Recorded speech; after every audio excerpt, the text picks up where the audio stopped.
अस्सलाम वालेकुम। आज हम फिर शादी के टॉपिक पे बात करेंगे। आज हम दो ज़ोडिक साइन पे बात करेंगे, कैप्रिकॉर्न और एक्वेरियस के ऊपर। ये दोनों का जो रूलर है वो ज़ोहर होता है, लेकिन कैप्रिकॉर्न का सातवां घर कैंसेरियन का होता है और एक्वेरियस का सातवां घर लीव का होता है। पहले हम कैप्रिकॉर्न पे बात करेंगे। अगर आपका एसेंडेंट कैप्रिकॉर्न है तो उसमें आपकी शादी की एज क्या बनती है। कैप्रिकॉर्न लगन में आपकी शादी की एज बनेगी 24। तो कैंसेरियन उसका सातवां घर है, मून उसका रूलर होता है, तो 24 एज की एज में आपकी शादी होनी चाहिए। अगर मून भी कैप्रिकॉर्न में ही बैठा है तब भी आपकी शादी 24 में होगी। अगर सन आपका कैंसेरियन में बैठा हुआ है एसेंडेंट कैप्रिकॉर्न में, तो आपकी शादी की एज बनेगी 18 साल से लेकर 36 साल की एज तक आपकी शादी, या तो 18 साल की उम्र में शादी होगी या 36 साल की एज में शादी होगी।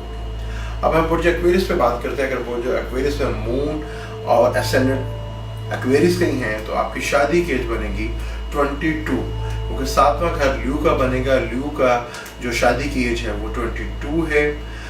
बुर्ज एसेंडेंट एक्वेरियस में अगर एसेंडेंट और मून एक्वेरियस का होता है तो शादी की एज 22 बनेगी।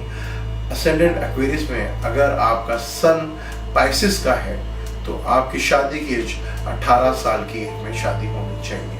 मेरा पेज है सलीम समी एस्ट्रोलॉजर, से लाइक कीजिएगा, कमेंट्स कीजिएगा, मुझे आपके कमेंट्स का इंतजार रहेगा। अल्लाह हाफिज़।